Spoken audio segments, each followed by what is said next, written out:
আমরা একটু নোয়াখালীতে যেতে চাই। আমাদের সহকর্মী হাসিব আমাদের সঙ্গে আছেন, হাসিব আল আমিন। হাসিব, কেমন দেখছেন নোয়াখালীর পরিস্থিতি? বন্যা হওয়ার শঙ্কা আছে বলা হচ্ছে, এখন কি অবস্থা? তানিয়া, নোয়াখালীর অবস্থা গত 6 দিনের টানা বর্ষণ, অতিবৃষ্টি, ভারী বৃষ্টি, যার ফলে জলাবদ্ধতা তৈরি হয়েছে। নোয়াখালীর 9 উপজেলার বিভিন্ন স্থানে জলাবদ্ধতা তৈরি হয়েছে। কয়েকশো হেক্টর যে কৃষি জমি রয়েছে সেগুলো তলিয়ে গেছে। মানুষের মাছের ঘের, পুকুর শুরু করে গবাদি পশু রাখার যে জায়গা রয়েছে সেগুলোও কিন্তু জলাবদ্ধতায় আটকে পড়েছে। এখানকার যে মানুষগুলো রয়েছে, বিশেষ করে দ্বীপ উপজেলা হাতিয়ার, তারা বেশি জলাবদ্ধতায় রয়েছেন। অতি জোয়ারের ফলে নদীতে পানি নামতে না পারার কারণে এবং নদীর যে খালগুলো রয়েছে সে খালগুলোতে অবৈধ জাল রয়েছে এবং বিভিন্ন স্থানে বাঁধ রয়েছে, মাছের ঘের রয়েছে, সেগুলোতে থাকার কারণে পানি নামতে পারছে না। এখানে হাতিয়া উপজেলার যে যারা বাসিন্দারা রয়েছেন তারা জানিয়েছেন তারা গত 3-4 দিন যাবৎ চুলায় আগুন ধরাতে পারেননি, স্কুলে যেতে পারেননি। সেখানকার শিক্ষার্থীরা, এসএসসি পরীক্ষার্থী যারা রয়েছে মূলত তারাও কিন্তু ভোগান্তিতে পড়েছেন। আমি এই মুহূর্তে অবস্থান করছি নোয়াখালীর সদর উপজেলার নোয়াখালী ইউনিয়নে। আমার পেছনে এখানে পেটকাটা খাল ছিল, যেটা কিছুদিন আগে এখানকার যিনি স্থানীয় সংসদ সদস্য রয়েছেন তারা পুনঃখনন করেছেন। এখানে কিন্তু দেখা যাচ্ছে যে এখনো ভেসাল জাল রয়েছে, অবৈধ ভেসাল জাল এবং বিভিন্ন স্থানে বাঁধ থাকার কারণে মূলত এই নোয়াখালীর যে জলাবদ্ধতা তৈরি হয়েছে সেটার ফলে বন্যার আশঙ্কা করছেন মানুষজন। এবং আকাশে এখন বর্তমানে মেঘলা রয়েছে, এতে করে মানুষজন আতঙ্কিত হয়ে পড়েছে।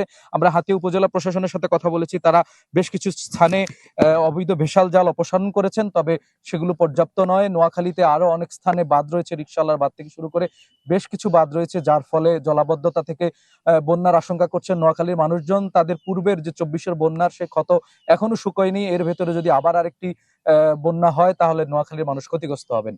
জি স্যার, এই ছিল আমার কাছে নোয়াখালী থেকে সর্বশেষ। হাসিব আল আমিন, আপনাকে ধন্যবাদ। টানা বৃষ্টিতে গাইবান্ধার কিছু এলাকায় জলাবদ্ধতার সৃষ্টি হয়েছে, দেখা দিয়েছে নদী ভাঙনের ঝুঁকি। এ নিয়ে আরো খবর জানাতে আমাদের সঙ্গে যুক্ত হচ্ছেন সহকর্মী আসাদুজ্জামান মামুন। মামুন, জলাবদ্ধতার সৃষ্টি হয়েছে, এছাড়া নদী ভাঙনের শঙ্কা রয়েছে, এখন পরিস্থিতি কেমন দেখছেন? ফার্ম ফ্রেশ পাস্তুরিত তরল দুধ, বেশি ভালো দুধ।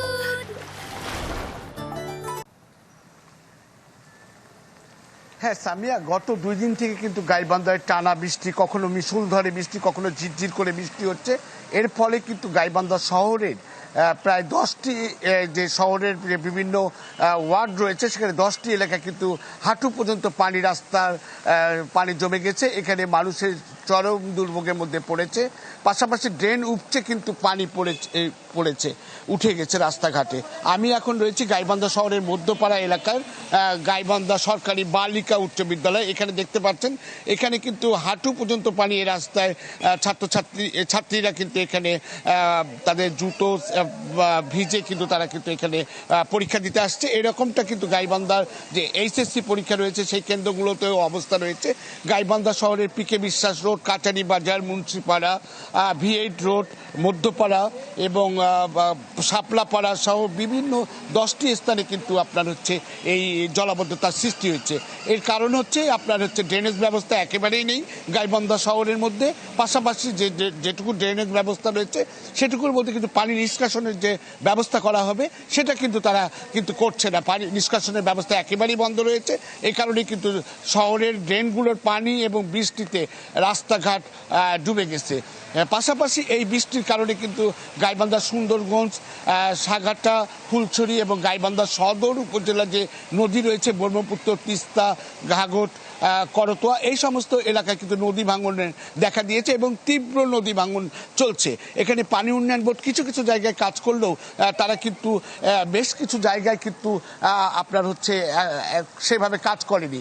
গত 15 দিন থেকে যে নদী ভাঙন চলছে এতে কিন্তু আপনার প্রায় 2 শতাধিক মানে পরিবার কিন্তু তাদের বাড়িঘর হারিয়েছে এবং গাছপালা, আবাদি জমি প্রায় 900 হেক্টর জমি কিন্তু আপনার হচ্ছে নদীগর্ভে বিলীন হয়েছে, গাছপালা বিলীন হয়েছে। এখানে একটি স্কুলও বিলীন হয়েছে বলে জানতে পেরেছি। পাশাপাশি এখানে পৌরবাসী দাবি করছেন যে এই যে গাইবান্ধা পৌরসভাটা দীর্ঘদিন হলেও পরেও এখানে কিন্তু পানি নিষ্কাশনের ব্যবস্থা নেই। এই ছিল এখনকার মতো গাইবান্ধার সর্বশেষ জলাবদ্ধতার খবর। মামুন, আপনাকে ধন্যবাদ। দর্শক, আমরা গাইবান্ধা থেকে যাচ্ছিলাম জলাবদ্ধতা এবং আবহাওয়ার খবরাখবর। আমাদের সহকর্মী আসাদুজ্জামান মামুন যুক্ত ছিলেন আমাদের সঙ্গে।